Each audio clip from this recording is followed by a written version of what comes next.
तो इस समय उत्तराखंड कांग्रेस में हाहाकार मचा हुआ है। एक के बाद एक कई नेता बीजेपी में शामिल होते जा रहे हैं, लेकिन सवाल यह कि आखिर उत्तराखंड की सियासत में हो क्या रहा है, क्योंकि पहले भी हमने देखा है कई बड़े नेता कांग्रेस छोड़कर भारतीय जनता पार्टी का दामन थामते हैं और कांग्रेस बिखर जाती है। इस समय उत्तराखंड में क्या चल रहा है, रिपोर्ट आपको दिखाते हैं।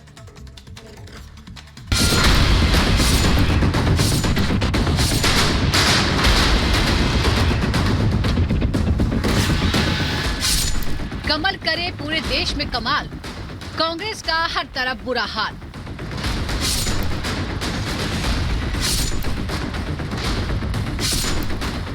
उत्तराखंड में खंड खंड कांग्रेस, बीजेपी ज्वाइन करने की मची होड़।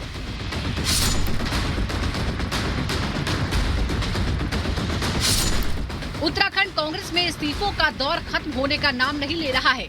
बीजेपी का जादू वहां कांग्रेस के नेताओं के सिर ऐसा चढ़कर बोल रहा है कि वहां कांग्रेस छोड़कर बीजेपी का हाथ थामने वाले नेताओं में जैसे होड़ सी मची है। एक के बाद एक कांग्रेस छोड़कर जा रहे नेताओं की गिनती इतनी तेजी से बढ़ रही है कि उत्तराखंड में कांग्रेस पर लोकसभा चुनाव से पहले वजूद बचाने का संकट खड़ा हो गया है। सिर्फ बीते 3 दिनों की ही बात करें तो पिछले 3 दिनों में 8 नेताओं ने पार्टी छोड़ दी है।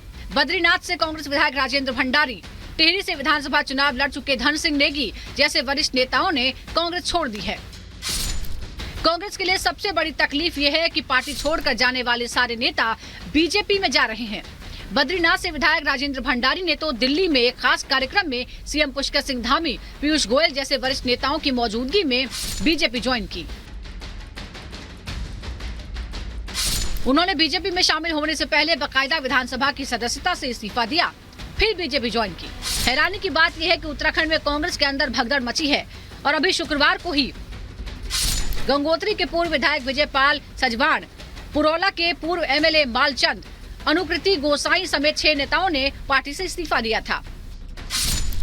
कांग्रेस के इन नेताओं के छोड़कर जाने का झटका कितना बड़ा है, इसका अंदाजा इसी से लगाया जा सकता है कि ये सारे नेता जमीन से जुड़े हैं और इन सबका अपने क्षेत्र में खासा प्रभाव माना जाता है। गंगोत्री के पूर्व विधायक विजयपाल सजवाण हो या पुरौला के पूर्व विधायक मालचंद, ये तमाम नेता कांग्रेस के पुराने वफादार माने जाते थे।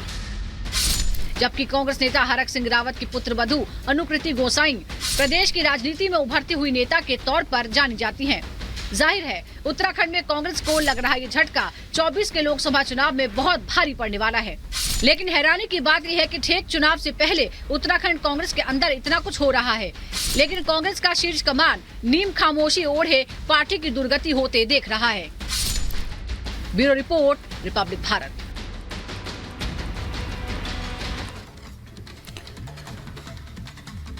और क्या लोकसभा चुनाव में मध्य प्रदेश के अंदर कांग्रेस में उम्मीदवारों का टोटा हो गया? यह सवाल इसलिए क्योंकि एक तरफ बीजेपी की तरफ से लोकसभा सीटों के लिए मध्य प्रदेश में अपने तमाम उम्मीदवारों के नाम का ऐलान कर दिया गया है, तो वहीं कांग्रेस की अगर बात करें तो अभी भी मातापच्ची चल रही है। सवाल यह है कि क्या जो उम्मीदवार हैं वो कांग्रेस को अब ढूंढे नहीं मिल रहे हैं। रिपोर्ट आपको दिखाते हैं।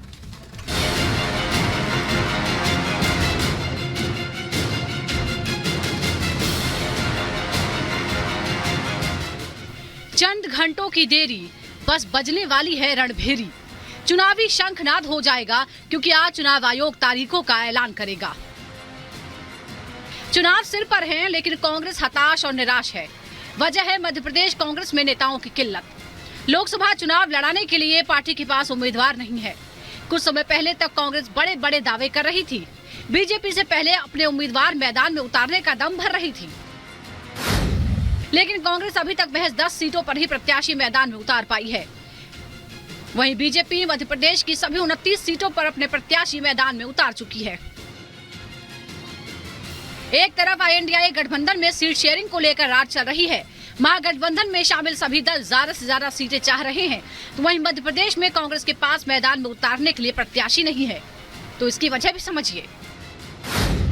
पार्टी के दिग्गज नेता दिग्विजय सिंह, अजय सिंह, जीतू पटवारी, उमंग सिंघार समेत कई बड़े नेता मैदान में उतरने से हाथ खड़े कर चुके हैं। इसके पीछे पार्टी की रणनीति और 24 लोकसभा चुनाव के लिहाज से पार्टी की तैयारी है, क्योंकि दिग्गज नेताओं को ये बखूबी एहसास हो गया है कि वो मैदान में उतरेंगे तो पटखनी ही खाएंगे। कांग्रेस के पास बूथ लेवल पर जमीनी स्तर पर मैदान साफ हो गया है। और आज आप देख रहे होंगे मध्य प्रदेश के अंदर भारतीय जनता पार्टी की सदस्यता प्रधानमंत्री मोदी जी के नेतृत्व में आज ज्वाइन करने की भीड़ लगी है। लोग चाहते हैं कि मोदी जी के नेतृत्व में आज भारतीय जनता पार्टी में कुछ काम करना चाहते हैं और बिना किसी उसके लोग आना चाहते हैं। मध्य प्रदेश में ज्वाइनिंग का अभियान तेजी से चल रहा है। कांग्रेस के पास न कार्यकर्ता बचे न नेता बचे, तो प्रत्याशी कहां से लाएंगे? हर एक जगह पे पैनल है और पैनल के हिसाब से नाम तय हो रहे हैं। कोई देरी नहीं हुई है। भारतीय जनता पार्टी ने तो थोपा है कैंडिडेट्स को, पैराशूट लैंडिंग है कई जगह पे। पार्टी ने सबसे सर्वश्रेष्ठ कैंडिडेट्स दिए हैं अपनी रणनीति के हिसाब से जो दिए हैं, और उसके अतिरिक्त जो बचे हुए हैं वो भी हमारे सर्वश्रेष्ठ होंगे। जो आप बता रहे हैं उनमें से 28 आप हार चुके हैं और जो 10 नाम है उसमें सिर्फ नकुलनाथ एक नाम है जो जीता था पिछली बार, तो कैसे ये सर्वश्रेष्ठ हो गए? सभा क्षेत्र में जिन चेहरों को दिया है मौका वो सर्वश्रेष्ठ हैं, जनता की पसंद है। कांग्रेस की परेशानी इतनी भर नहीं है। दिग्गज नेता अपने हाथ खड़े कर चुके हैं, बल्कि बीते 2 महीने में कई बड़े नेता हाथ का साथ भी छोड़ चुके हैं और बीजेपी में शामिल हो चुके हैं। जिन लोगों को हमने बाहर निकाल दिया था चुनाव के अनुशासनहीनता के लिए, 80% लोग वो ही बीजेपी में गए हैं। या तो उनको हमने ही बाहर निकाला और हम ही लें, ये तो नहीं कर सकते हैं। जहाँ तक जो और लोग कांग्रेस के गए हैं, मैंने जैसा पहले भी इसका बयान दे दिया था कि जिन लोभ, लालच या डर से आदमी अपनी आस्था बदलता है। लालच से बदलता है, डर से बदलता है। तो जिन लोगों को जो गए उनको धन्यवाद। अरुणोदय चौबे, आज मुझे अभी खबर आई, उन्होंने तो पहले ही कांग्रेस से इस्तीफा दे दिया था। दीपक जोशी भी जा रहे हैं दोबारा, वो तो वहीं के थे। दिग्गजों का मैदान में उतरने से इनकार करना और कई बड़े नेताओं का चुनाव से ठीक पहले हाथ छोड़ना, दरअसल इसके पीछे की वजह साल 2014 और 2019 में मध्य प्रदेश में बीजेपी की बड़ी जीत का आंकड़ा भी है। 2014 में मध्य प्रदेश में कांग्रेस को 29 में से महज 2 सीटें मिली थी, जबकि 2019 में कांग्रेस सिर्फ 1 सीट तक सिमट कर रह गई थी। एक समय देश की सबसे बड़ी पार्टी, जिसका सबसे बड़ा जनाधार था, वो आज न सिर्फ सिमटती जा रही है, बल्कि हाशिए पर खड़े होने के साथ साथ खत्म होने के कगार पर है। इसका कारण लचीला नेतृत्व और खराब प्रबंधन है, और यही वजह है कि अब मध्य प्रदेश में न पार्टी का जनाधार बचा है और न ही कोई नेता। Bureau report, Republic Bharat. और मुश्किलें इसीलिए कम होती हुई भी मध्य प्रदेश में कांग्रेस की नजर नहीं आ रही है। बहरहाल आगे बढ़ते आपको दिखाते हैं हम 2 मिनट में भारत।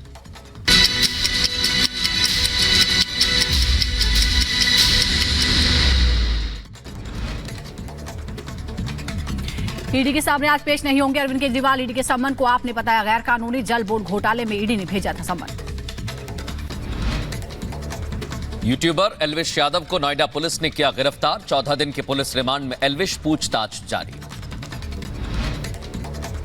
एल्विश पर नोएडा पुलिस का बयान। एल्विश ने स्वीकारा पार्टी में सांप और जहर मंगवाने की बात को बोली। एल्विश पर लगा है एनडीपीएस एक्ट की धारा 29। सूत्रों के हवाले से खबर।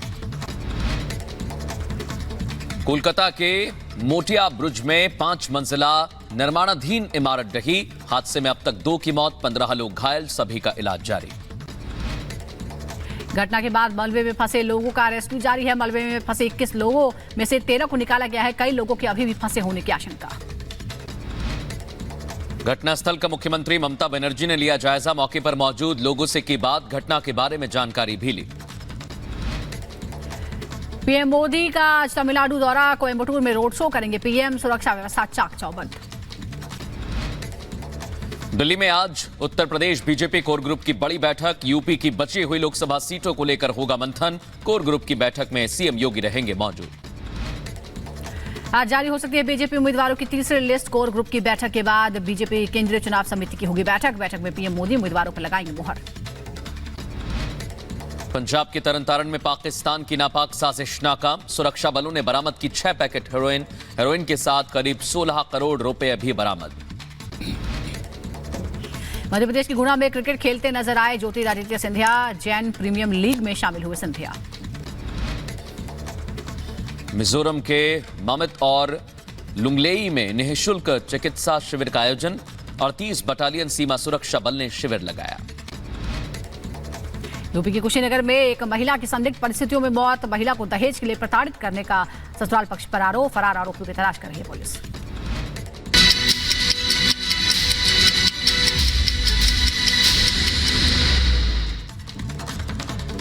और अब बात करते हैं उत्तर प्रदेश के रायबरेली की, जहां पर एक हादसा देखने को मिला है। आपको बताएं कि एक मोटरसाइकिल फ्लाईओवर के रेलिंग से जा टकराई। कैसे ये पूरी घटना हुई, हादसा हुआ, इस रिपोर्ट में देखिए।